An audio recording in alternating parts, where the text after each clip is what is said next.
Hey guys, welcome back to my channel Rewind That. It's your girl Miss K. Listen now, I'm not even gonna finish my intro. First, I have to say, did we not say that Lamar was gonna use his doodle bag as a weapon? Slinging it all over the place. Oh my gosh, just disgusting, guys. Just disgusting. Okay, had me up in here screaming. All right, because I'm just, ugh, it's totally gross. But I knew it was gonna happen. Listen, these things cannot happen like to Lamar and him not do these things. Like as far as his situation goes, right? Getting shot and then getting a colostomy bag. And then as crazy as he is, not using it as a weapon or whatever. I honestly thought that when he was like, "Oh, you still hungry?" or whatever he said, that he was going to like take the food and shove it in it, shove the food in his mouth, down his throat or whatever, and then they'll find him dead with food stuffed down his throat. But no. This man said, "Eat my ish." Oh, it was so freaking disgusting. And just the talk that he had with his friend about how, he has to keep it clean and do this and do that. It was just gross, guys. The fact that he's keeping the farts in, like, he's like, you got to air it out, like, squeeze it, pump it, whatever the words he said, guys. Here's the thing. I only watched it one time. So this is not going to be our typical Friday night or midnight recap. I got a few notes, but I'm basically going off memory. So you guys are going to be like my little co-host and everything and adding on like you always do. Okay. So here we go. Welcome back to my channel Rewind That. It's your girl Miss K. If this is your first time coming across my channel, welcome. Please be sure to subscribe if you like the vibe and hit that notification bell so you know when I upload more videos like this one. Woo! Here's something else that I need to tell you guys. I almost did not come on tonight. Okay. I was going to make an announcement and let it be known that I am taking a break from live streaming until further notice. That might still be going on because, I have some personal stuff going on that I don't feel like coming on here and pretending and smiling and stuff like that. And I wasn't even going to watch BMF tonight. That's how pooped I've been feeling. But when I watched it, I said, I'm cooking in the kitchen and everything. When I watched it, I said, oh no. Because I was talking to the TV. Like if I have that talk, I always have talk to the TV energy. But if I have a lot to say, then I'm coming on. Like I just have to talk to you. I'm like, I gotta talk to my people. This is not gonna stand. I have to come on. So this is the reason why it's not a normal recap where I have, from from beginning of the episode to the end, so it's not like that, but we're going to talk about the main points of the episode, and I'll probably have like 9 pictures for you guys. So, but we're going to do the best that we can. Yes. Thank you, DeMarcus. I will be. Yep. Thank you though. All right. So DeMarcus, hi. Renee Hicks, AG, Michelle Wadler, Samara, LSW, and Little Rock. Hey. So you just finished the episode. Great. Perfect. Okay. Perfect. Thank you. Guys. Appreciate it. Thank you, LSW. All right. Thank you, Samara. Yes, please keep me in prayer. Definitely need it really bad. All right, guys. So are you guys ready? So first of all, we already knew that Meech was nothing was gonna happen to him in the hospital, right? We got this whole thing with Lamar trying to come to the hospital and finish him off. Like we knew that was not gonna happen, right? So Meech is out. He's done through surgery. He's gotten through surgery safely, and his brother comes in. Like I really enjoyed Terry this episode. He just steps in for his brother. I don't really respect the fact that I feel like every chance he gets, he's trying to jump back into the game. But I guess, because he feels like he's trying to, I guess respect his brother's wishes or something. I don't know. But I just kind of feel like if you know that your brother is not in a good business and it's not best for either of you, I just don't really agree with him, still pushing it. Like, I'm going to make sure I will take over until you get back on your feet and stuff like that. So, but it is what it is, right? They're in the game and that's that. But he's supposed to be out the game. So that's why I have an issue. Like, no, I'm not helping you stay in the game, my brother, if I'm my brother's keeper. But listen, they took my brother's keeper to the street level and he's like, I'm going to take care of everything to make sure that, you're good. But let's just, keep order with things, right? So like I said, Meech, he survives. He makes it out of surgery. Now Lamar is on his way, right? So Terry comes in and he's like, yo, we need to get you out of here because we are not about to have another Maserati Rick situation, right? And so I just kind of learned about the story of Maserati Rick maybe a few weeks ago, found out that this man was, very big in Detroit, but when he got shot on the street, someone came to finish him off in his hospital bed. That's really, really disturbing to me, to be honest. But it happened, right? And Terry said, we're not going to have a repeat of that. We're going to get you out of here. So he took his brother out of jail without him totally, healing. So they take them to Lori's house. And, Lori is like, what the heck is going on? Like, I'm over here. Listen, when Terry was saying, okay, we're going to go take him to Lori's house, take him to Lori's house. We're taking you to Lori's house or whatever. He said, I thought all of a sudden that she was down with, not all of a sudden. I thought she was down with it, guys. I thought it was okay. Like, this was a whole plan and all of that. So I said, you know what? When she was going off on them, like, this is not just about you, Meech. What about my parents? This is my house and all of this. I was like, ain't that a daggone shame? They didn't even ask this girl. I mean, come on.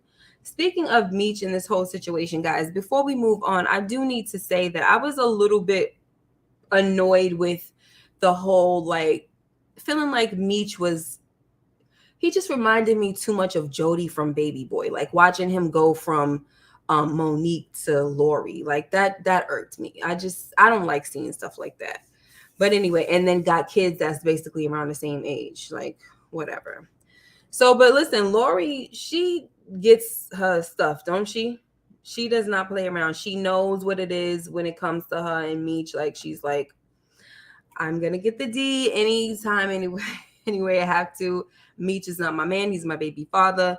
And we saw in season 1, she used him for it and kicked him right the heck out the door. And that was that. But it's just, sad when you have those kind of situations. But anyway, give him the opportunity to come and go as he please. But at the same time, she's like, it ain't really, you're not using me as much as I'm using you, honey. Get to the curb. AG said, I'm still watching the episode. I'll be done in 15 minutes. I have the live muted for no spoil. Okay, got you. Very smart, very smart. Thank you for tuning in anyway. And yes, hit the like button like Miss AG says. And LSW says, right, that was so confusing, Meech. Yeah. Hi, Miss Soul Glow. Just let your soul glow in. Feeling oh so silky smooth. Let me stop. I can't help it, guys. Sometimes I'm just silly. Key Mac, hi, 7K Jewelers. Gotta make you laugh. Thank you so much. I appreciate it. All right, so yeah. He over here acting like Jody. Lil Jody. He acting like Lil Jody from freaking what's that movie I just said? Baby Boy. All right, so now like I said, he gets into the car. Now before we no, you didn't. That was not singing. Stop. So where am I at? So yeah, we have this scene right here where he's in the car and Meech is in the back. He is so tired. He doesn't have painkillers. He doesn't have nothing. They just take him out. It's just like, whatever, we have to. And I know I'm kind of going backwards, right, guys? But I just had to show you because this is the picture that I have. And Roland is like, yo, I appreciate you taking them bullets for me. And Meech was like, it wasn't your beef and all that. And Roland says, listen, I got you for life. And I really hope that he means that, because right after this, Big Terry narrates that, you know, when stuff, basically, I don't, you know, like I said, I saw it one time, so I'm going off of memory the best as the best I can, guys. So he says, you know, when stuff hits the fan, like that's when you really know what type of person you are, right? Like what kind of, or what you would do as a man or something. I don't know, whatever. I was hoping that he wasn't going to say, you get to see who really has your back, because then that would have been like, oh no, please don't tell me that Roland is gonna betray him some way, somehow, because people do that. They say they have your back, and then when you really need them to have your back, they don't, right? But I'm hoping that Roland will definitely stay 10 toes down. I think he will, right? But anyway, so let's see what else we got. So like I said, he brings Meech back to Lori's house, and she's like, you know, who the heck told you to do that, right? So while Meech is down, Terry steps up, right? And B. Mickey has a problem with it. Of course, the number one snitch, and I'm only calling him number one snitch because he was like, I thought I was supposed to be your number two. No, bro, you're number one right now, right? And the number one snitch. And it's just like, there it goes again with that jealousy that he's always had. And I have said this so many times, especially last season, and I'm going to bring it up again because I brought it up before, that he, I always believed that, you know, for the purposes of, you know, dramatization, that he was a very highly likely person to have shot T, because he was jealous. And I don't know if you guys have ever watched that video of my theory about did B. Mickey shoot T, but I broke it down, and I brought up a lot of different points and stuff like that. And if you haven't seen it, you get a chance to go watch it. They're probably never going to reveal that to us, you know, but I feel like for dramatization purposes, in real life, no one ever found out who shot Terry, but I think for the show, they probably should do that. I think that would be cool if they did reveal who shot him, right? So anyway, I say all that to say that my dude is very jealous of Terry. And you can see also that they don't always see eye to eye, because I believe that Terry can also feel the hate from B. Mickey as well, and doesn't necessarily trust him all the way.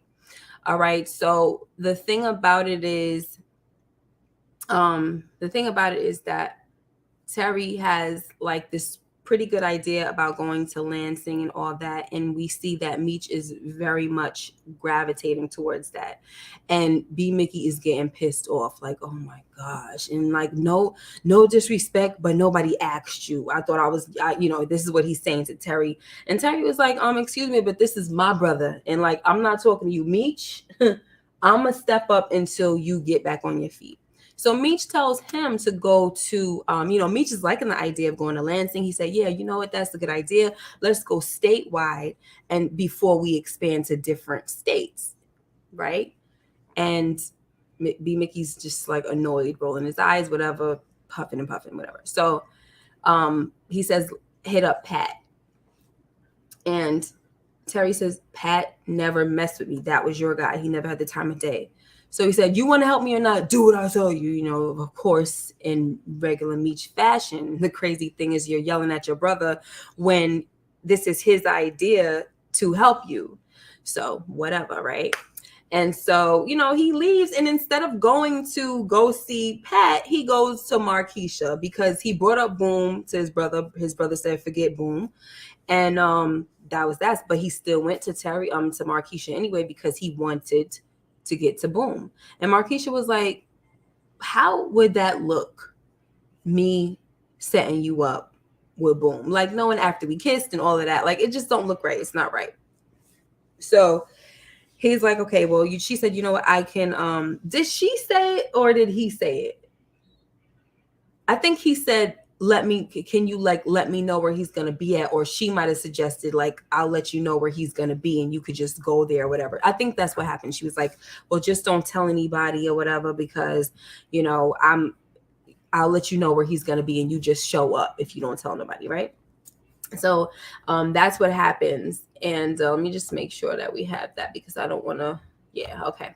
So that's what happens, and he goes there, and thank you, Little Rat. So he goes there and meets with Boom, and Markeisha is there, and Boom tells Markeisha to go get up and get some things, I guess some drinks or something like that. And listen, after Terry goes ahead and talks a good one and everything, Boom does have a few slick things to say, like, you're just like your brother and stuff like that. But he eventually he fronts him the weight. Okay.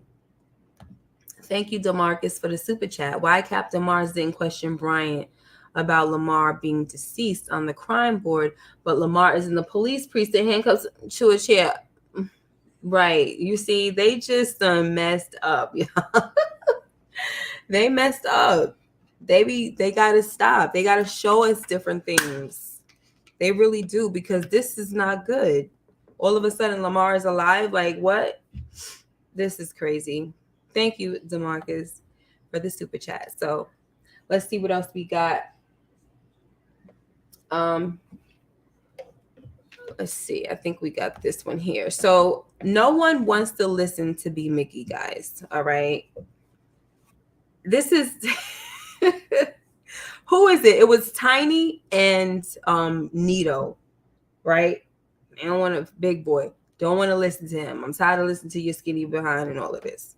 They over there talking about, oh, I heard, because they was talking like the rumors. Remember the first episode, they had rumors and everything. Stop spreading rumors. I like that. I like that episode when they had that song. And PM was a part of it. Slim. I liked his character.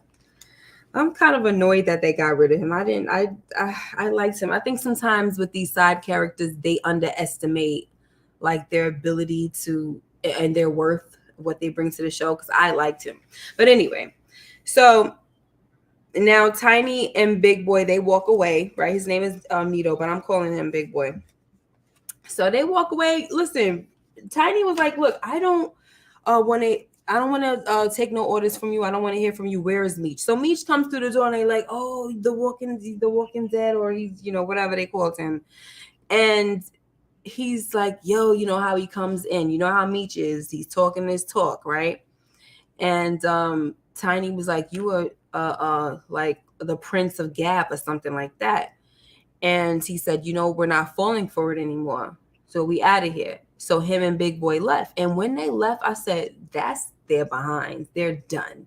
They are going to get killed. When I asked the question of who you think that Lamar is going to kill first, my answer was whoever's in his way. Like, he's going to be like kind of like a tornado. Like, I'm coming through, and just if you're in my way, you're going to get it or whatever. Like, or if you're in the way of the target, whatever, that's what he's going to do.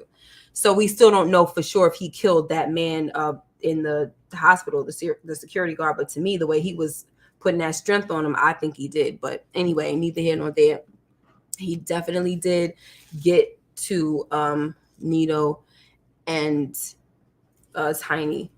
We'll talk a little more about that in a minute. So let me see. Lamar. Boom.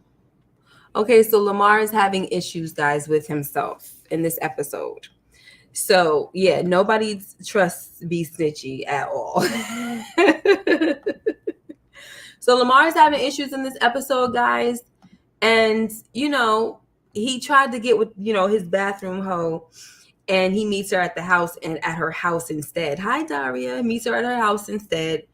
And he's like trying to get it up, and he cannot. So he leaves because she's like, I want you to this and that and blah, blah, blah. And he's trying, but it's not working. So he left. She's like, maybe you could come back, baby, when you all healed up and everything. So I thought something disgusting was going to happen, like her make a mistake and press her hand into, his stoma. But she didn't, thank God.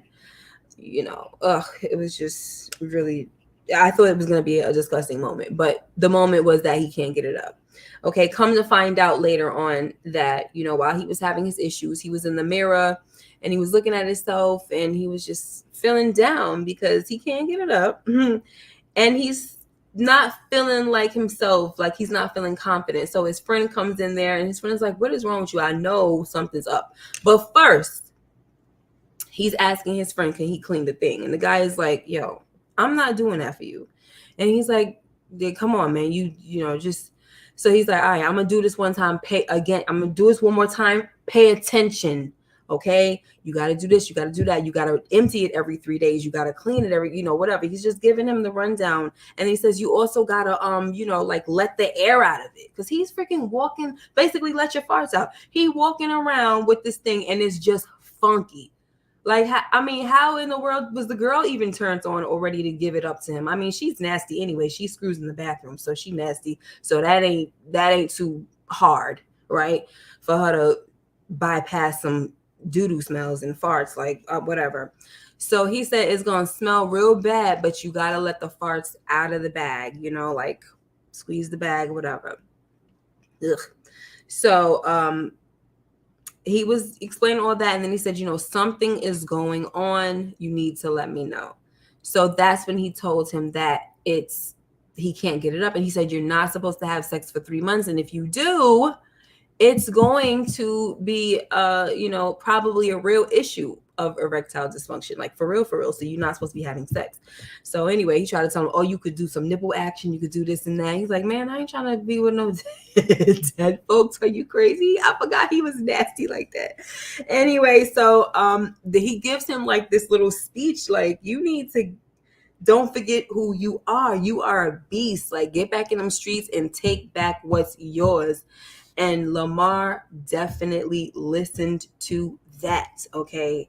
Like, he was like, all right. Lil Rock said the mortician is his cousin, the actor confirmed. Okay, but the way he was talking, they was like close friends, because he's like, I've known you since we was young, this and that. I don't know what kind of cousin that is. Maybe some long lost cousins that met each other when they was maybe they met each other when they was kids or something like that. But he didn't make it seem like that in this episode.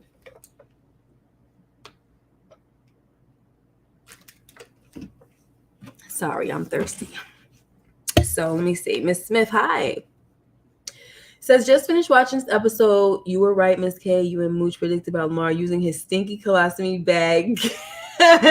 Explosive fire, deadly funky up. So disgusting, man. So freaking disgusting. All right, so let's see. So he gets out there, and you know what he does? He kills Big Boy Nito, and then he goes and gets Tiny. Now, Tiny is also kind of like, you see, Lamar's, kind of like a, broad, husky built type of man, and so is Tiny. And Tiny was giving him a little run for his money. And I was rooting for Lamar. I was like, get him, Lamar, do this, do that. I don't know. There's something about Lamar that I like. And I liked him since last season. But then, like I said, and I say this every time I talk about liking him, he turned me off when he killed the little kid. And I was just like, what are you doing? And then he turned me off when he beat up Monique. But, all that aside, I enjoy watching his character, and I honestly don't want him to go anywhere anytime soon. But I need them to figure something out with him, because I'm like, what more can they really do after a while? I don't know. We got to figure something out with Lamar. So anyway, guys, let me see what else we got. So, we got Lamar. He sung a song for us. Okay, guys. Happy feelings in the air, right? I forgot how it went. Happy feelings in the air. I'm like, this freaking guy is too much. He cannot. Of course, they have to have a song, because they know You Can't Stop the Rain was so epic that they got to have him singing something again. But that wasn't enough. We need more of the singing, okay? We need more of the freaking singing. Renee said it's the Gators. Yeah, last season it was the boots, the crazy looking boots, like what, steel toe boots or whatever the heck those were. Like, they always play to Lamar's feet. Like, when he's coming, they always zoom in on the feet. And is now he got the daggone gators on because he's the whole predator out here. Drives Terry low on petrol. I like Terry in this episode and last episode a lot. He got his bro Meech back, and I love that Pops Charles gave them the loot he had and told them both to stick together no matter what. Yes, I loved that because I wanted to see that from Charles. I want to see that you still love your boys. Like, I know he loves them and he loves Meech, but I just don't like how he's been treating Meech, And during that time when it was like it's their lives on the line or whatever, and they're running away, they're trying to get out of here.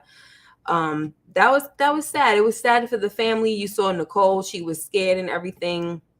It was sad. We'll talk about it when we get down there toward the end. So,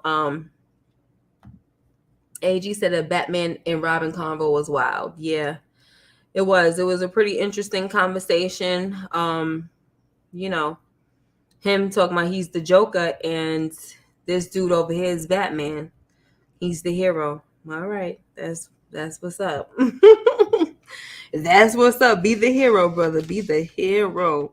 But I like how he was like, I'm not scared of him, and I can't help y'all. Like they gonna bring Meech face to face. Not they, really, Detective Jen. They gonna bring Meech face to face with freaking Lamar, and it's just like, how did y'all catch up with daggone Lamar? Cause y'all daggone sure didn't speed up after him after he shot Meech up. What the heck going on? So now we're gonna get to this scene right here, guys. Let me just make sure that I got what I need. All right, so I didn't get like the episode. I'm sorry, the picture that I wanted as far as Miss Lucille standing up and saying everything that she had to say. Okay, but y'all know this episode. I mean, this episode. You guys know this scene. All right? And I'm getting freaking tired of the fact that everywhere this man is turning, there's cookies being thrown at him. It's getting on my freaking nerves. You got cookies at the church. You got cookies next door to your freaking house. Like, everywhere you turn, this man is cookies because he's not getting them. You can't tell me that the devil is not real. You really cannot, because a man that's not getting none at home is definitely, now you got all the other chicks in your face complimenting you. A good man. You a good man. Your kid's gonna remember that. I know you don't mean that, Charles. Touching on him and things like that. And he's sopping it up, smiling and whatnot. But I'm moving too fast because I want to take it slow, honey. But we're gonna get there. Let me see what's going on real quick. Key Max says it seemed like he got off way more on station than at Combo Mill Deluxe Girl House. Yeah. Hey, Mike Conley, what's up? Welcome. I saw this for real in church. Yeah, it'd be like that. Lucille was out of pocket for exposing people's business to the church congregation. You are bugging out. I respect and love you, DeMarcus, but I am not agreeing. And I'm about to tell you right now that I appreciated every word that came out of her freaking mouth. I don't care what nobody got to say, because Pastor Swift was praying, first of all, and that's rude. If that is your pastor, like, what the heck is going on with all of these people disrespecting their pastor? If that is your pastor and he is praying, why are you getting up and walking out of the church? What is going on with you? Because you don't agree with who they're praying for? Who the heck are you? So as a mama bear, she stood the heck up and said, excuse me, where the heck are y'all really about to do this right now? When your freaking husband was getting money to pay for a daggone prostitute, I was praying for you. Okay? When your daughter got into an accident or whatever because she had a DUI, your alcoholic daughter, I was praying for you. So now what? My sons don't deserve it? And she didn't even say her sons don't deserve it. She said, you mean to tell me that I don't deserve for my kids to live? I appreciated that. I appreciate I think her name is Nicole Brianna. I don't remember her last name. The actress that's playing Lucille, she is doing the daggone thing in this role. I feel her pain. I feel the passion that she has for her kids. She is doing the thing in this role, and I enjoy watching her. Okay. And she, listen, Pastor Swift was trying to all right, Lucille, now stop. And after she said whatever the heck she said, he was like, and that completes our service. Like, he ain't got nothing else to say, because he tried to say something too. Like, we're not gonna pass judgment, guys. Now she got up and said, no, it's okay, I'm gonna speak for my kids. And honestly, she kind of may have been out of pocket as far as, while the pastor was supposed to be praying, she's basically joining the same thing. Like, she's speaking out of turn while he's supposed to be praying, and they leaving out. She's kind of joining that whole thing. But it's almost like, listen, stuff is out the window at this point. Y'all being disrespectful. We might as well all just go there and be freaking disrespectful right now, because while he's talking, you're still walking out the door. So before you walk out the door, let me air your freaking dirty laundry. And why the heck shouldn't I air you out? Because my son's business, and you're not about to pray for him. Are you freaking kidding me? That's how people are, y'all. It's so sad when stuff hits the fan. Stuff could be going on for them, and you're there. Like, the stuff is hitting the fan in their lives, and you're there for them. You're praying for them. You're bringing food. You're giving them money or whatever. And when it is their turn to pay you back, they will not. They will turn their noses up at you. And guess where it happens the most, unfortunately? As a Christian woman, I will tell you, it happens in the freaking church. And this is the reason why people don't want to mess with the church, why people don't want to be in church, because you got folks like that give Christians a bad daggone name. Okay? It's a shame. But I was with Lucille, and I was against this freaking man right here. Yeah, black church. I agree. How you say your name? So iconic. Okay, I got it. So iconic. Black church. Unfortunately, I'm sorry. Renee said I hijacked a service like that once. Too much. I'm so glad Lucille said something I agree with her. Right. Like, what is wrong with people? So let me see what else. Like, I was very annoyed by this husband of hers, Mr. Charles, because this woman that, remember, he was all in her face last week singing with the guitar. I should have brought my guitar down here, y'all, and just been on some whatever, just playing around, because sometimes I like to bring props. But anyway, this freaking guy was like, well, she said, I'm sorry all those people got up and left. And he was like, well, if it wasn't my son, I would have probably left too. Are you kidding me, you jerk? Don't even say nothing stupid like that. If it wasn't my son. Oh, Lucille said that our kids wasn't raised in a broken home, but Meech helped ruin the community, or whatever the heck he said. And I'm just like, Charles, I understand that you're upset with your sons. The thing that you're saying about your son helping to destroy the community, that is the truth. But right now, you cannot. You cannot. Okay? You need to stand with your wife. And when she says, I'm ready to go, you should have been ready to freaking go. And then instead, he over here telling myself, I got some things to do here. I'm going to clean up, and I'm going to get a ride with such and such. You just told the pastor that, you never wanted to lay hands on a holy man or a man of the cloth or whatever the heck you called him, right? So you won't mind laying your pastor out, but all of a sudden you want to be so helpful at the church? Make up your minds, because in the church that I come from, if you a dedicated server in the church like that, you're not disrespecting your pastor. That's for daggone sure. So I'm confused, right? But so while she's over there telling him, oh, don't worry, you're such a good man. Because when he said the stupidness, he said, oh, don't say that, Charles. You didn't mean that. Rubbing on him. You don't mean that.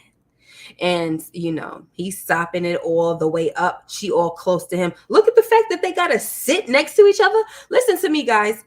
I was a worship leader at a church that I was a part of before.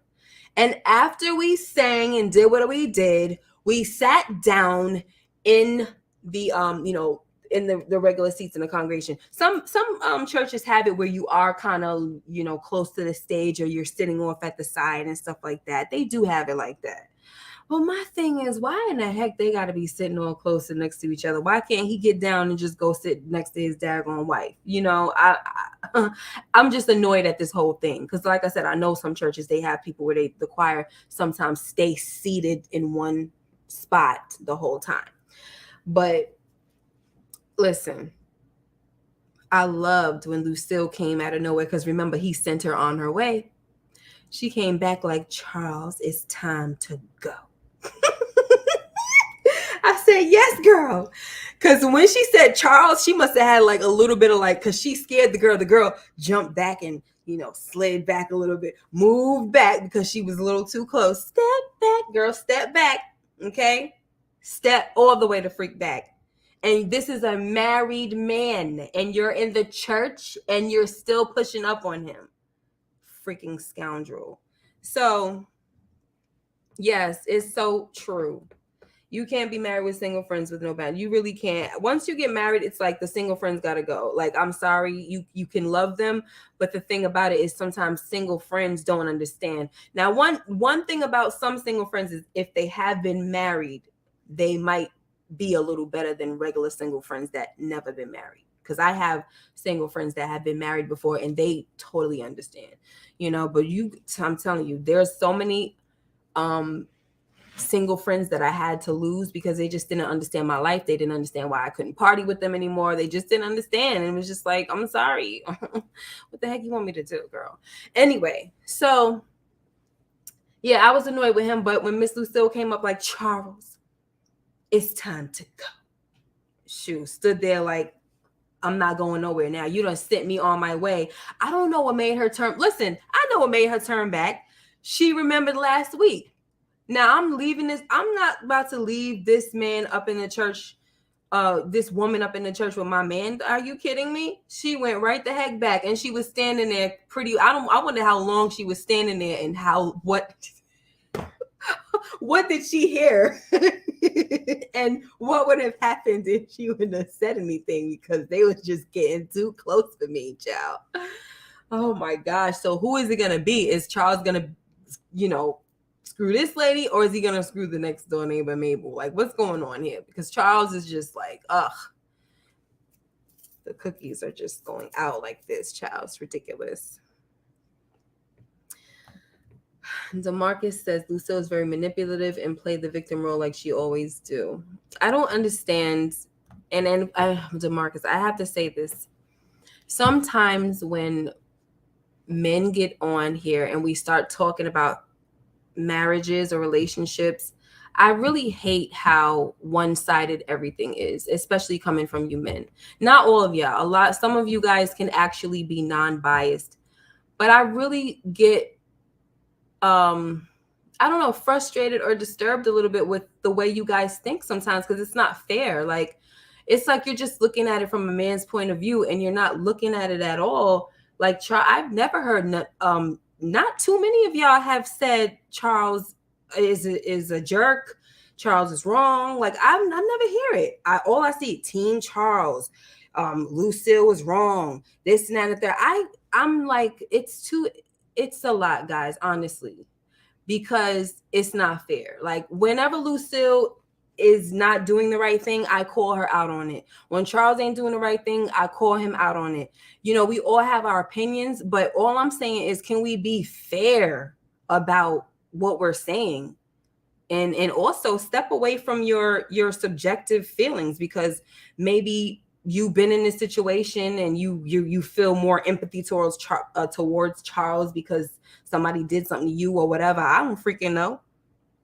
But it's very annoying sometimes, because, and it's not just, I'm not just saying you, DeMarcus. You say what you say and that's fine, but there's people that kind of go too far. Like, oh, he should clap them cheeks. He should this, he should that. Like, that kind of stuff is like, really? Come on, y'all. What's up, Jeremiah? All right, Key Mac, let me see what we got. LSW said, Charles, I need to handle something in the church. Yeah, I need to handle something in the church. Right. Exactly. Charles will be loyal to Lucille. All right. And guess what? If he is, I will remember that you said that. If he's not, I will remember that. And I want him to be, just so you know. I want him to be loyal to her. But this man is showing all the signs of someone that is on the verge of cheating. Hi, Inga. Okay. I mean, I don't know too many men that if they're not having sex or getting sex from their wives, and then you got somebody throwing it at them at the job, or throwing them at, throwing it at them at church, and feeding them their, feeding everything to their ego. I don't know too many men that will not jump on that. But I praise the ones that actually have self-control and respect their marriage vows that don't do that. Because I will tell you that neglected women also cheat on their husbands. And I've been neglected a lot in my marriage. And I don't need to tell y'all that, but I'm going to tell you any daggone way. I've been neglected a lot, and I've never cheated on my husband. So the same way that I can not cheat on my man for neglecting the crap out of me, y'all ninjas cannot cheat on your woman for not feeding your ego or not giving you sex when you want to. You know what I'm saying? I'm just saying. I know men, y'all need sex and all that, but whatever. I just had to say what I had to say, honey. But I love you all. I do. Charles acts like Meech is not his son. Yeah, but he did. Don't you think, Jeremiah, that he kind of redeemed himself in this episode? I really loved seeing Charles like that. I needed to see it, because you know what I feel like they took from us. And Key Mac, I'm coming to your comment. I think that they took from us what I wanted. Maybe not you guys, but what I wanted was that I wanted to see him sweat and be fearful for Meech, that maybe he was going to lose his life or something like that. But they didn't show us that in the hospital. All we saw as soon as the episode came on, Meech was in the hospital. He was getting worked on with surgery. And, Lori's out there freaking out. And he's saying, don't worry, he's going to pull through. But you did see a little bit worry on his face. Like he's trying to be strong for her. But in the meantime, he looks like he is a little worried. But it wasn't enough for me. It was like, okay, I really got to analyze his body language, and I don't really want to do that all the daggone time. I want to see him really feel it and show me he loves his son, which I know he does. I just want to freaking see it. You know what I'm saying? So I liked what he did at the end. He looks like he's stressed, guys. He is. He's stressed. Lucille's stressed. There's freaking stress.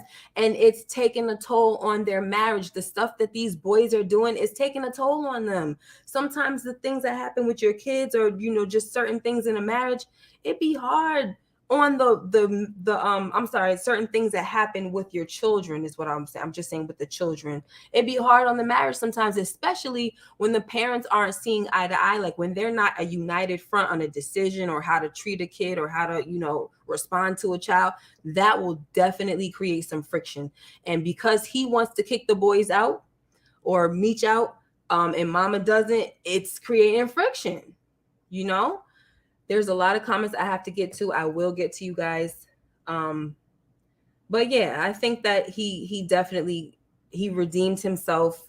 And I was so proud of him for, like, I know you guys gave money to your own children. This is my last. You take this and you take care of each other. You stay together, this and that and the third. That's the best that he can do. And I respected it. I really, really did. All right, so let me see what's going on up here. Key Max says, I know he said something earlier. Shouldn't have down with Mabel. Charles up there flirting, says LSW. I'm with Lucille, telling folks like it T.I. is, okay? They be rude. They sure do. Which, let me see. Oh, they were rude. Sorry. Rude as heck walking out during that. Right. Yeah, she's acting very well in her role. Go past the Swift bag and Lucille up. He ended the sermon. Yeah, it was almost like he ended the sermon like it was a mic drop, right? Like, and that's it. All right. So Key Max says, Charles. See, thank you. Charles is delusional and needs love and support. That's why he thinks the way he thinks. It's sad. Right. Thank you very much. And DeMarcus said before you, Lucille is breaking up happy homes because her house is dysfunctional. I don't know how I don't really know what she's doing to break up a happy home. This is the reason why I'm so confused at you, DeMarcus. I am. Lucille stood up for her sons and her husband. At the end of the day, they're married. They need to talk to each other. Yes, that's right. This is still a family-oriented place. I can't say what I think when I see Charles doing that stuff and I am 100% grown man. Yeah. Key Mac, I agree. I look at both sides, both of both of them pissing me off. It's not a male or female thing. It's literally two people with with their own egos and stubborn. Yeah, it really is. And that's all I'm saying. I just want you guys to, let's try to look at it from both sides and call both of them out. You know what I'm saying? When it's time to, because I just feel like we're always divided. Like every time it's something with the couple situation, it's automatically the majority of the men are on the guy's side and the women are on the women's side. But no, the women be up in here non-biased, in my opinion. Okay, they be saying certain things. They, if the man is wrong, they'll say it. If the woman is wrong, they'll say it. So, but we gotta, I don't want us to be divided like that. Miss K, I'm not biased at all, but Lucille don't tell the things she be doing. Yeah, she doesn't always. That's true. Charles act like Meech is not his son. I know a younger brother that is resisting, and I can't see it with the way his wife acts. His wife is my daughter. Oh, wow. I know a younger brother. What do you say? That is resisting, and I can't see it with the way his wife acts. So he's resisting. Are you saying, Renee, that he's resisting? I'm not really understanding. Are you saying that he's strong enough to not let somebody stray him from his marriage, even if he's not getting all the things he needs from his wife? Because if that's the case, then I can definitely respect that. You don't want people to be in unhappy marriages and stuff like that. But if it's not working out, we don't do that. Don't mess things up with infidelity. Work it out, seek counseling, this and that, especially if you really want the person. I mean, come on. Charles and Meech have a lot in common. They just bump heads. Yeah, there's somebody else that said that as well. Hey, babe God. McLovin made the mistake of eating during this. Right? You can, right? No, we cannot eat during this episode, guys. We cannot. We really simply cannot. Jeremiah said the parents are going to divorce by the end of the season. I definitely think they're going to get a divorce. I was so sad to know that they really did get a divorce in real life. I was sad. Amen. I'm annoyed with Charles sitting next to that fresh guitar gal. He is married and his butt supposed to be seated near Lucille. Or in the pew. The fellas brothers is good. Lord help Charles and Lucille, right? Let the church say amen. Amen to that, guys. I hope this is Lamar last season. At this point, they're just trying to milk the heck out of him. Yeah, probably. I mean, right now I can't see nothing else, even though I like him. I just don't see what else they're gonna do with him. I just don't. It's getting old now. I think they definitely needed to bring him back to shoot Meech to kind of move things along and stuff, but that's about it. Exactly, the system made it this way. No unity. Shake my head until we realize we aren't each other's enemies or targets. It will be gender roles going. Yeah, it's facts. It's facts, and that's all I'm trying to avoid. Because I really appreciate you all, and I appreciate all of your opinions and stuff like that. So Lucille said, I'm sorry, Inga says Lucille needs to take some responsibility on the way she acts in things that she is doing too. Yes, she does. And we have talked about that. That's the thing. We've talked about that plenty of times. We were grossed out by the fact that she put a credit card in her daughter's name. We were very grossed out about that. She didn't tell Charles or nothing. She just did it. So... And then I think she got Meech. Did she get Meech to pay the mortgage or something? And he was not happy about that. So, just a lot of stuff going on. Yeah, I need to finish the documentary too. We about to finish. I just wanted to read some more of you guys' stuff. So I praise the men with strong enough not to fall into the trap. Eye candy. I praise both men who are not cheating. Yield to temptation. 100% right. When parents are very stressed, affects love life. Yeah. Yep, absolutely. And you have to be if you're married, You have to be strong enough because that is what the devil is definitely going to do. And he knows exactly what you want. He knows exactly what you need. And he's going to bring that temptation on at the right freaking time. And it's up to you to resist. Resist the devil and he will flee. Okay? That's that. Now, AG says both Lucille and Charles contributed to the demise of their marriage. Yes, they have, honey. Yes, they have. Okay.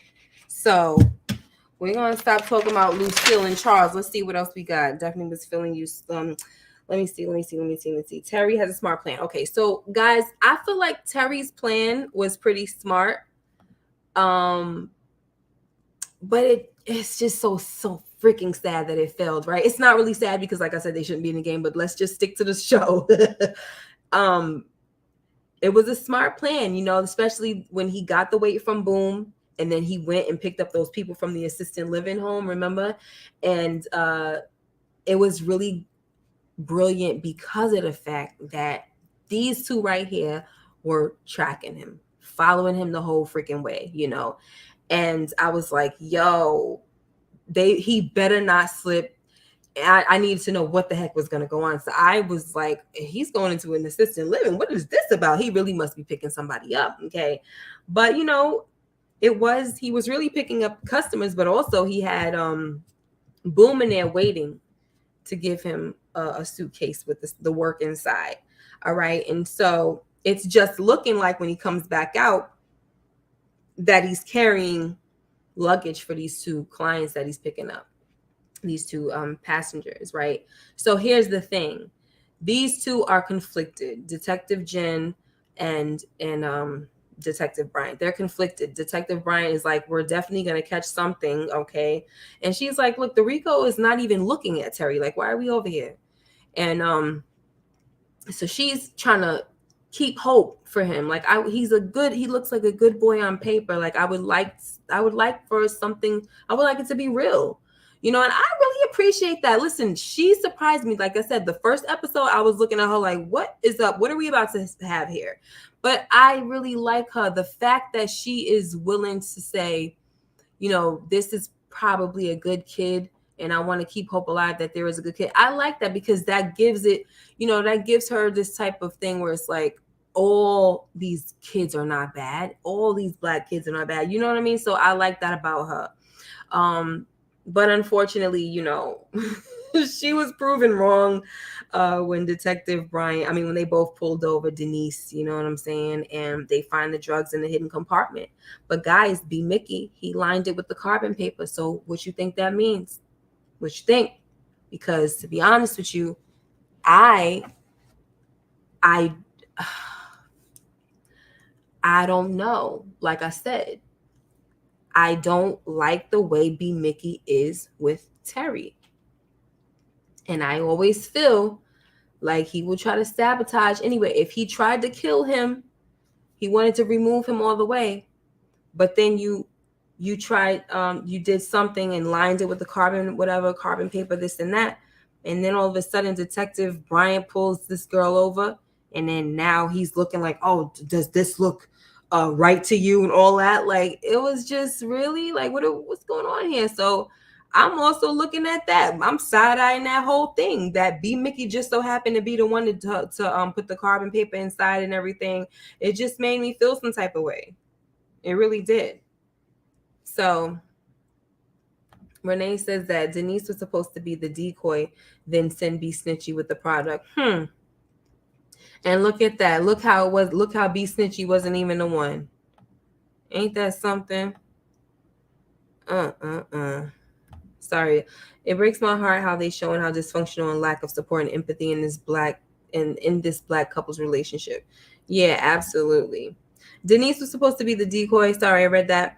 AG says Jen is reason and level-headed. She brings balance to the show, which is refreshing. Yes, she does. Very, very refreshing. Sorry guys, still believe B. Mickey shot. Yeah, I definitely do. Mike says, hey, he said something about the paper. Yeah, he did. He mentioned that it was carbon paper. And it was just like, what? Like, so we never saw where there was a call or some type of connection, you know what I'm saying, where B Mickey told them about it and everything. We just know that they got off his tail. See, here's the thing, guys. They got off his tail. And look, I only saw it one time, so maybe there's something that I need to go back and see. By the time we meet up again for our Sunday night, I will have everything sorted out in my head to make sure that I'm not missing anything, right? So I don't recall any type of course, I didn't see any conversation, but the conversation, I'm saying the conversation between Bryant and B Mickey, right? But there could have been something in dialogue between Jen and Detective Bryant that said B Mickey was the one that, let him know that this is where they were going to meet. So I don't know, right? But like I said, I'm going to go back and watch the episode. So here it is that this dude, they come back, remember, because of the fact that they saw the people, they were gone, right? Hey, Brillo, what up, though? So he sees the detectives, they see Terry come out with the two clients. They're older people. They're like, oh, so Jen is like making fun, like, oh, you want to pull over the elderly? So he's like filling out a loss, right? Detective Brian is filling out a loss. He's like, all right, whatever. So let's go get a drink. So I guess it's either they went to go get that drink and they decided let's get back on it or whatever. Because what the heck made you go back to bothering and following Terry if you weren't alerted? That's my thing. You had to be alerted. Because why would Detective Jen agree that, okay, we're going to go scope out, we're going to go watch him some more? It was already, as far as she was concerned, it was already proven that he didn't do anything, like nothing was going on. So it seems to me that it had to be something that B Mickey told Detective Howard.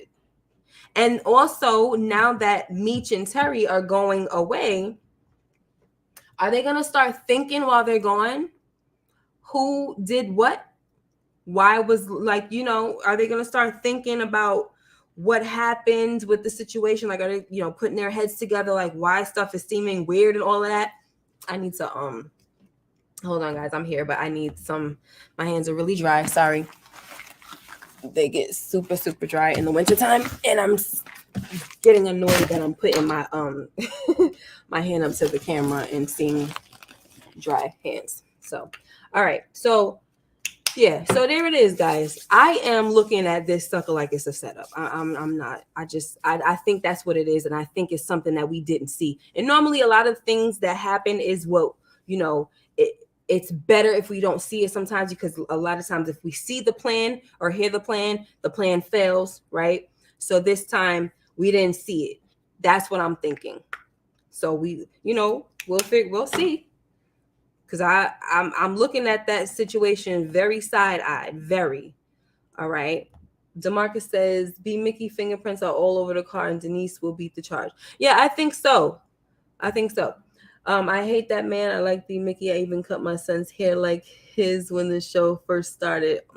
Oh, yeah, he did have a cool haircut. Hey, Gemini. It was right on cue too. B Mickey set that up behind the screen. Right. It was too easy. And then the whole thing is y'all was already on your way to say, all right, we're barking up the wrong tree. So why go back? If you didn't get a lead, you know what I'm saying? If you didn't get a heads up about anything, why the heck go back? So, let's see. Keymax says, peep how B Mickey reacted to Terry over speaking and putting him in his place. You could say he didn't like that. I feel this episode was based off of everyone's ego. Rewatch it to look at Meech and Lamar and Mick. Yeah, it was definitely ego-driven things going on. Absolutely. So, yes. I think I saw that one. Sorry. I think Terry's setting up B Mickey.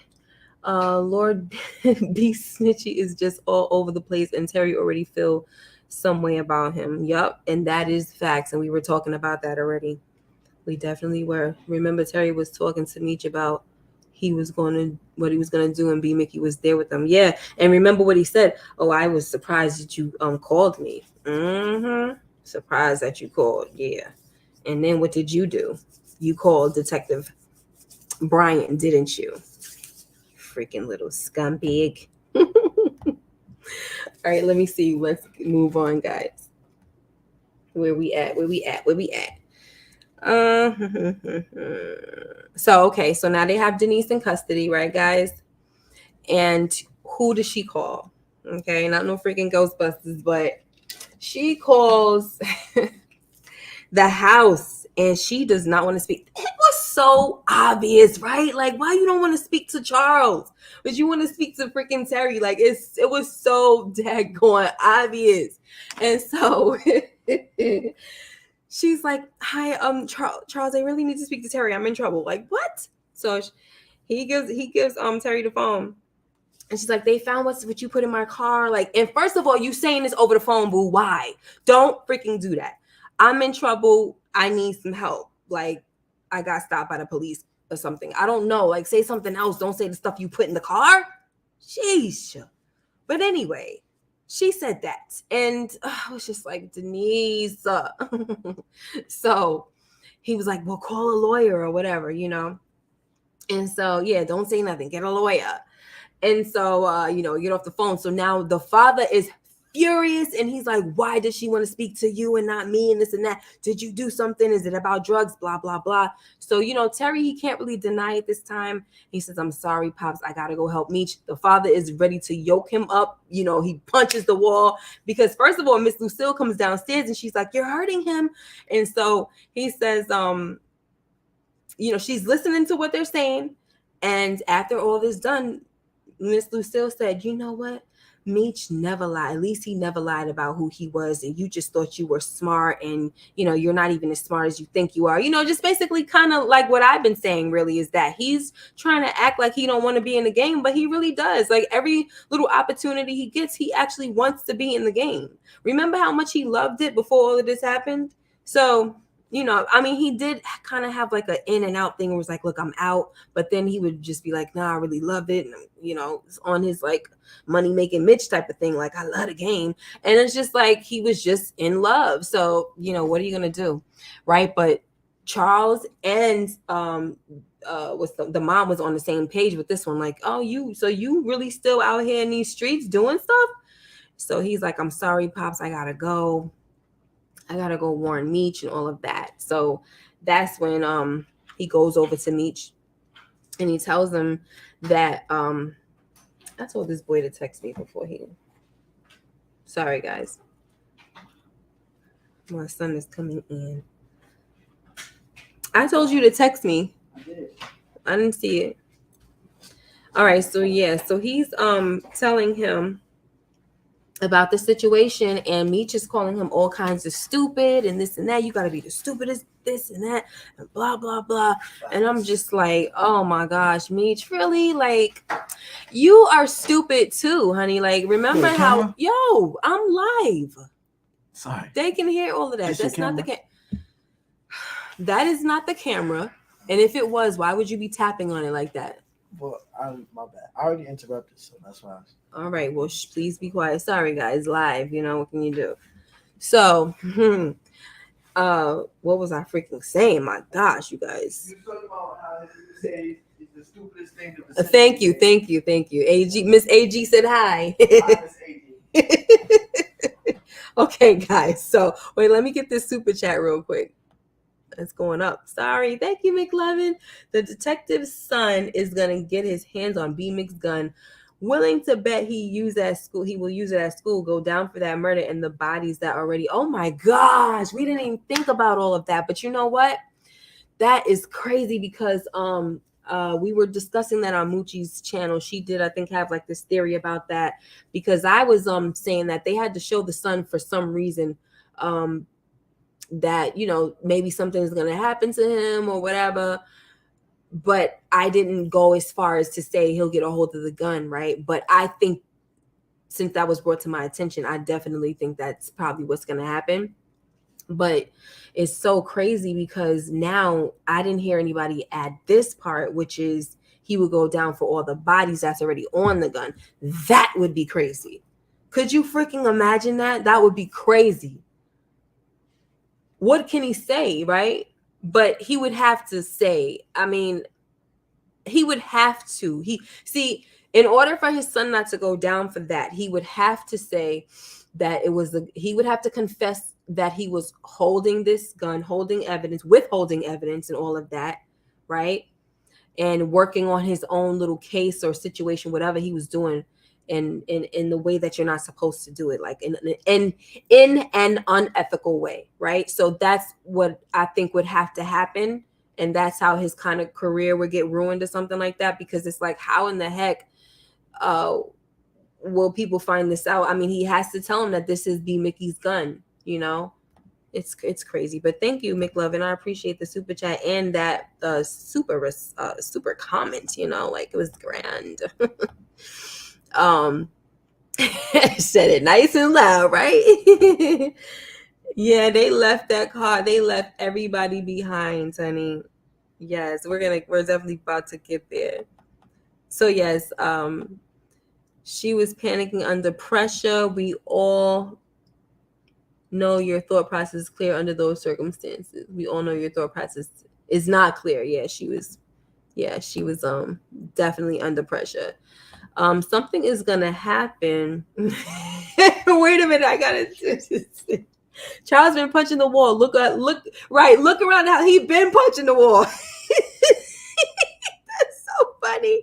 It's so for real. He been punching that daggone wall, child. Something gonna happen with that gun, and they didn't mention him being bullied for nothing. Exactly, and that's exactly one of the things I was talking about. True, but he tried to be legit, but the game is calling him literally. Yeah, it is. It is calling him. You are so right about that. So right. Um yeah.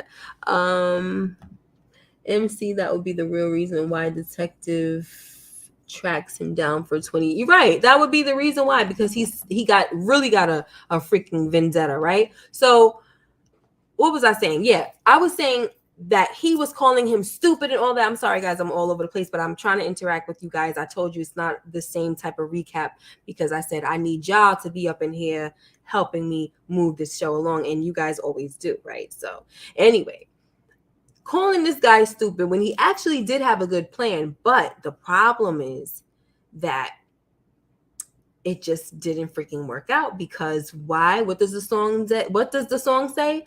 The D's ain't that good, these niggas is ratting. It tells you the reason why it didn't work out is because we gotta be snitchy. And this is what I'm gonna stick with.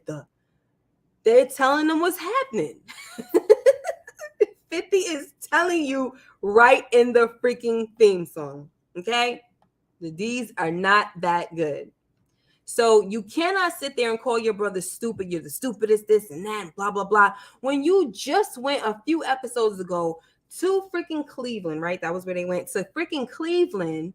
And you rolled up, you went somewhere where there was a whole bunch of ninjas, about 20 to 30 dudes, and you were by yourself, you and your Jerry Curl head cousin, who has no weight in the streets, and they took your gun off you, which you should have expected, right? So how is he stupid and you're not? You see, the difference between Terry and Meech is that Meech is fearless, which makes you stupid sometimes, right? And Terry is cautious. And so the thing about it is that I believe that if it wasn't for their mother's prayers, both of these men would be dead to this day. I really believe that, because for them both to get shot, one in the neck, one in the eye, the grace, that's what it was, the grace, child. Because you got fearless Meech, who doesn't think about what the heck is going on. I don't have no fear.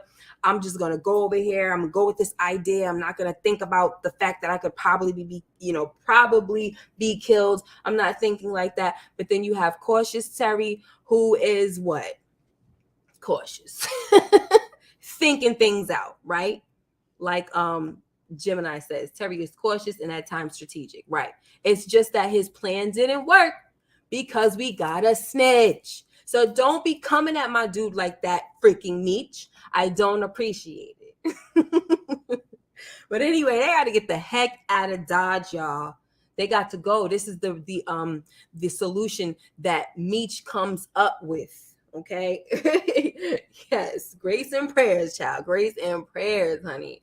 So Meech is coming up with the plan. Listen, we gotta go. They don't have any money or anything like that. That's why the daddy, he gives them their money, his last and all of that. I did like how Meech last episode 3 got back at dude in Cleveland at his mother's house. Yeah, I like that. I did like that. So one thing with Meech, he will, like, he does have that little get back plan in him. But see, you got to make sure, first of all, thank God he made it through that and he was able to get back. You know what I'm saying? Like, it's like, think, bro, think.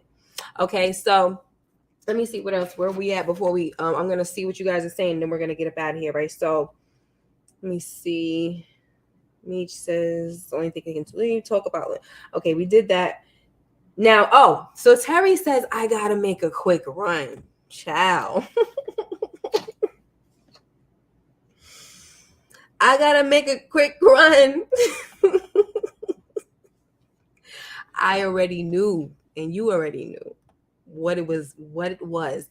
He ain't never got no caddy from this woman in his life. That's what we call the kitty. We call the kitty a caddy in my family, right? He ain't never got no caddy from this woman a day in his freaking life. Okay? And he was running to it as if he done had some and it was good. I'm like, this boy is acting whipped and he ain't even had none. This is insane. But the girl definitely gave him some. Okay, child, listen, let's talk real quick about Boom and how he was telling her to go get the drinks and all that. And before Terry left, he gave that little slick remark talking about, if you was my wife, you wouldn't be I treat you like a queen, not no servant or slave or whatever he said. I think he said servant.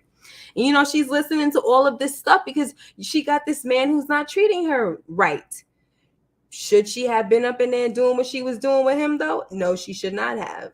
If your man is doing that to you, you need to leave. And then, go get you another man or something, I guess. But you ain't supposed to do what she did.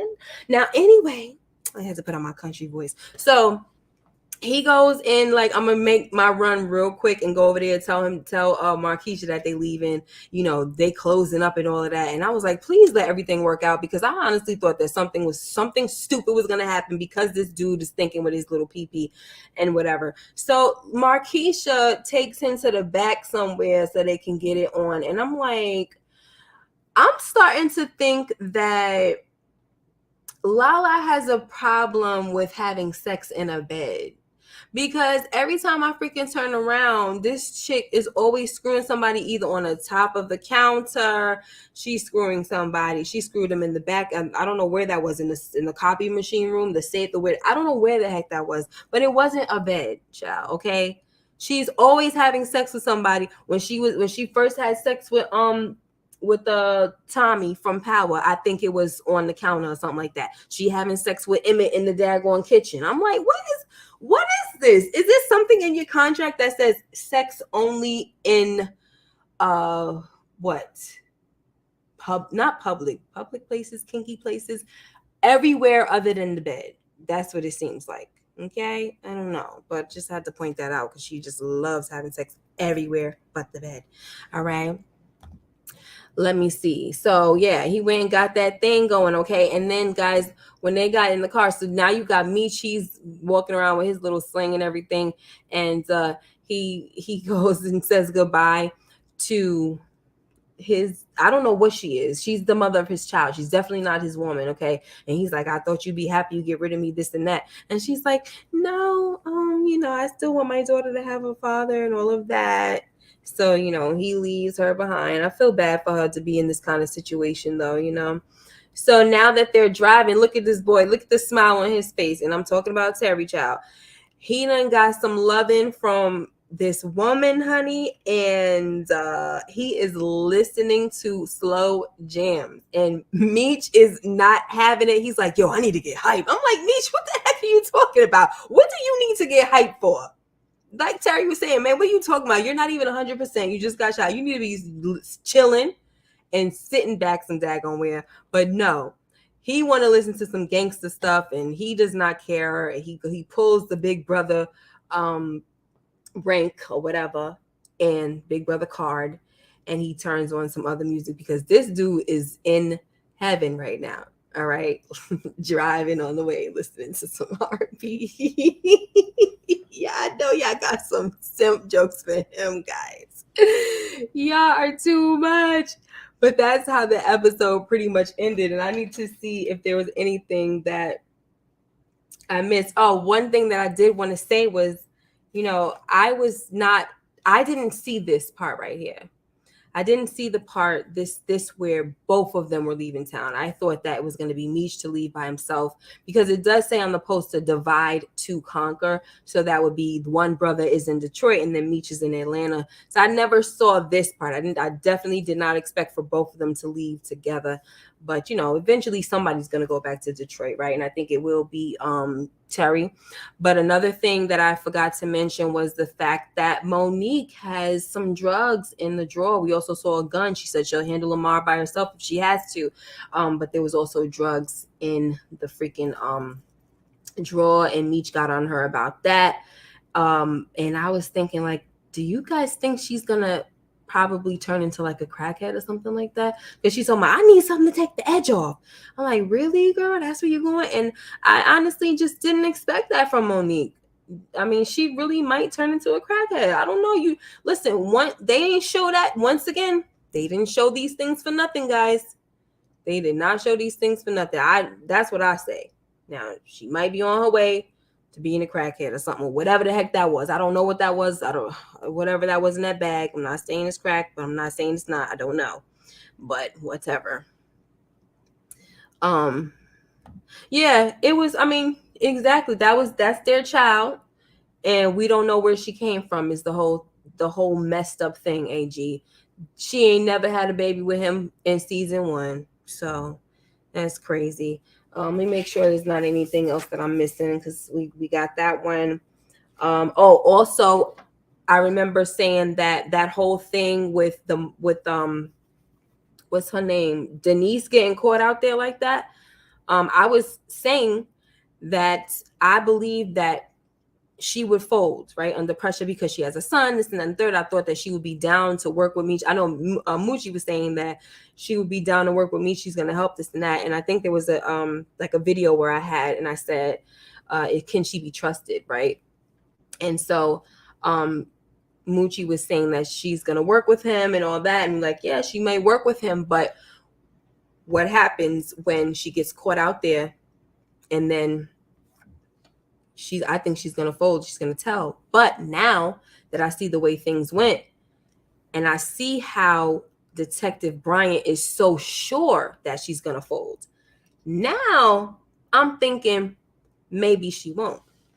And maybe she's going to surprise me. She's definitely going to piss Detective Bryant off. She ain't going to surprise him. She's going to piss him off, but she's going to surprise me, because she's probably not going to talk, which would be very, very surprising. But I think because everyone is expecting it, Terry is expecting it, I was expecting it, Bryant is expecting it, I think that because of that, she's probably not going to say anything. Yeah, so I think I think that's the way it's gonna go. So never know. Will she leave though? Will she go and still be working for Meech? I mean, not Meech, Terry. Shoot, because is that all we have of her after that? Because then where else we go from here with her? Where we go from here?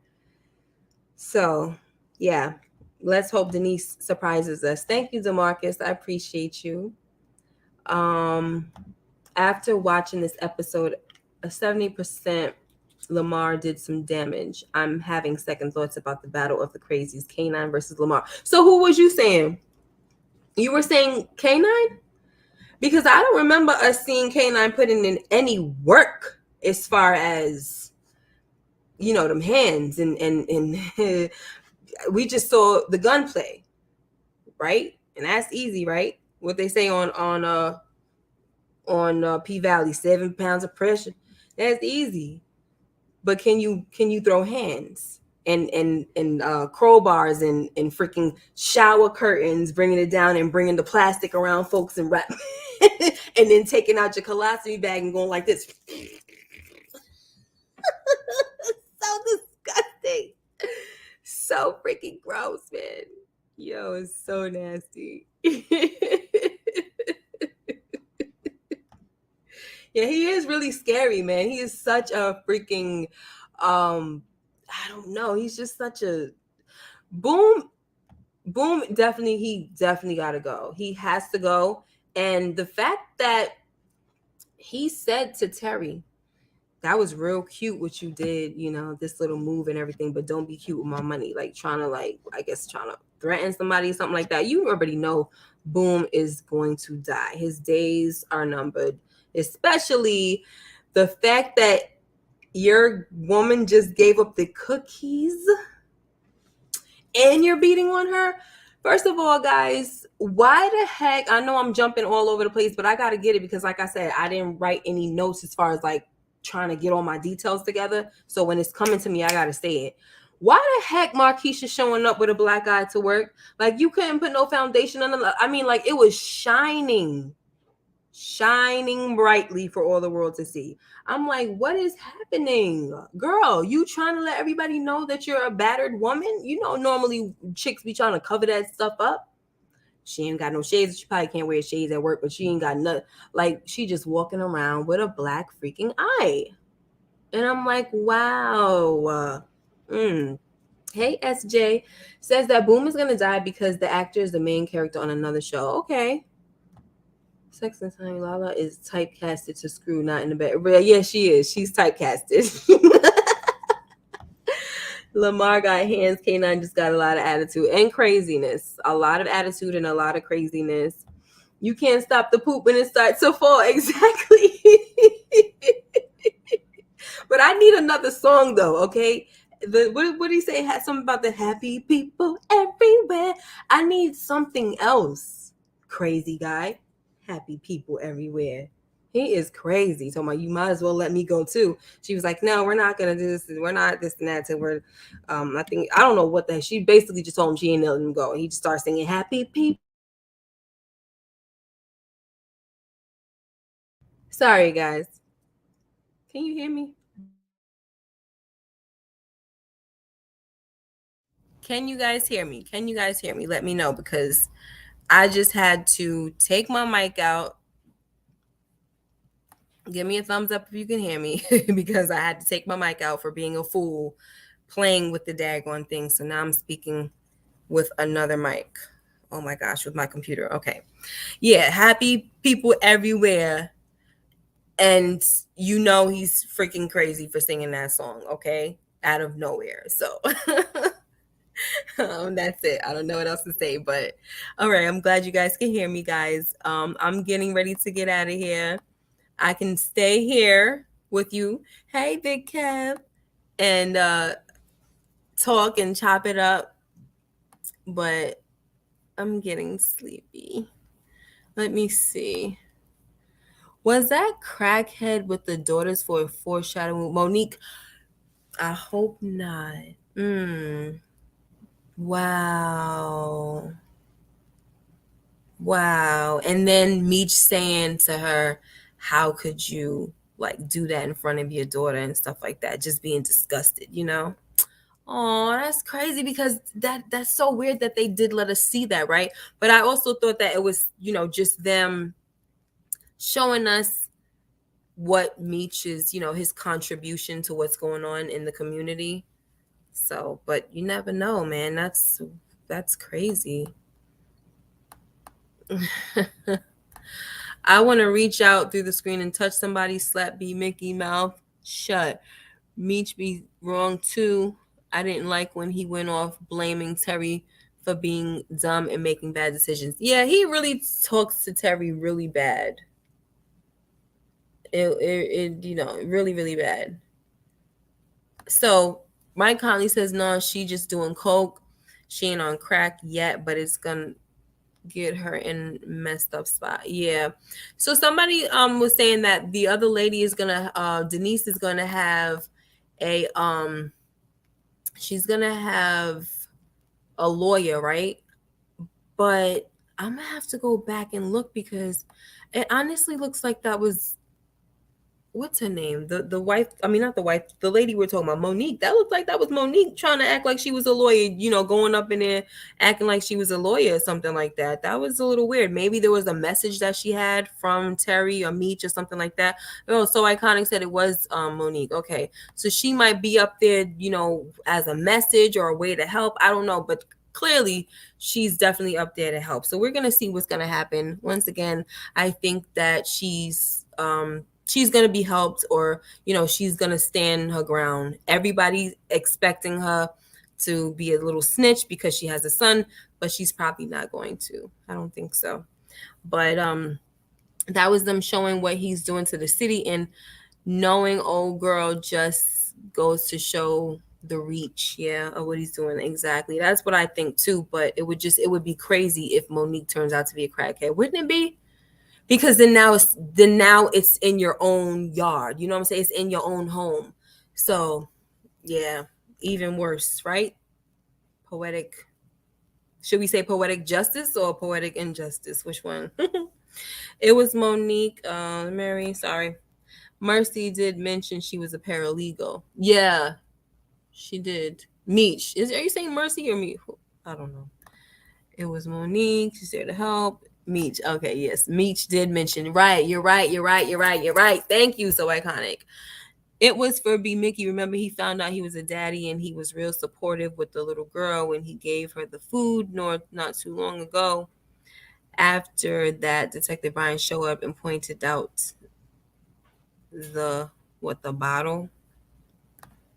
I don't know, guys. There's a lot going on. It's highly probable Monique is headed to becoming a crackhead. I hope not. I'm hoping Denise can get bailed out. Hopefully, Denise gonna be strong like White Boy Rick and fool Detective Brian. Yep. And that's what we will conclude with, guys. We've been in here for almost an hour and a half. I love you guys so much. I will see you guys in the next video. Make sure you like, comment, and subscribe if you haven't already. Thank you for being here with me. Hit the like button, please. There's 46 people in the building right now. Please hit that like button, guys. Come join me again this Sunday at 8:05 to discuss with my friends. And we can just discuss more, and we'll talk about our favorite parts of the episode. By that time, I would have watched it twice. So probably have a little more to say, guys. But from what I've seen, child, I really had a lot to say. Take care and be blessed, guys. Bye bye.